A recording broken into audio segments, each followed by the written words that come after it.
Welcome to today's episode of Connecticut Paid Leave Spotlight. I am Erin Choquette, the CEO of the Connecticut Paid Leave Authority. Today, we will be discussing how Connecticut Paid Leave can help you start or expand your family through foster care and bonding. If you are expanding your family through pregnancy and childbirth or adoption, please go to ctpaidleave.org for more information and additional paid leave spotlight videos relating to those situations. Before we get started, please remember that the Connecticut Paid Leave Program provides income replacement benefits, in other words, money, to eligible workers to help you pay your bills while you are out of work for a covered reason. For information about eligibility requirements, please go to the Coverage and Eligibility page at ctpaidleave.org. To make sure that your employer holds your job for you while you are out on leave, you need to talk to your employer about the leave rights that may be available to you under the Federal Family and Medical Leave Act and the Connecticut Family and Medical Leave Act. In this presentation, we'll cover the reasons for leave, the length of time that you could receive paid leave benefits, ways to take leave, and the application process. Let's review the reasons for leave. Foster care is 24-hour care for a child in substitution for and away from their parents or guardians. Foster care involves an agreement between the state and the foster family that the foster family will care for the child. Placement of a child with relatives may count as foster care placement if the state, through the Department of Children and Families or the court, has directed that placement. In connection with foster care, there are two types of bonding leave that are available. First is the pre-placement activities, and second is actually bonding with the child. In both situations, only the foster parent or parents can take bonding leave. First, let's talk about pre-placement activities.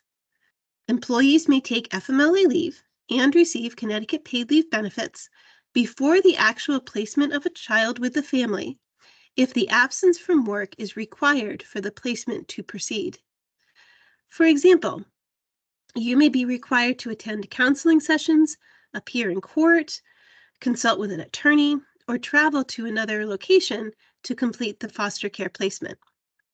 Of course, the foster parents can also take leave after the child has been placed with the family to spend time with the child and develop that emotional and psychological closeness with the child.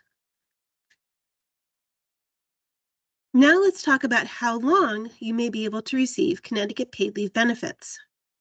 Please note there is no minimum amount of time that a child must be placed with a family before the foster parents are able to take FMLA leave or receive Connecticut Paid Leave benefits for the foster care placement.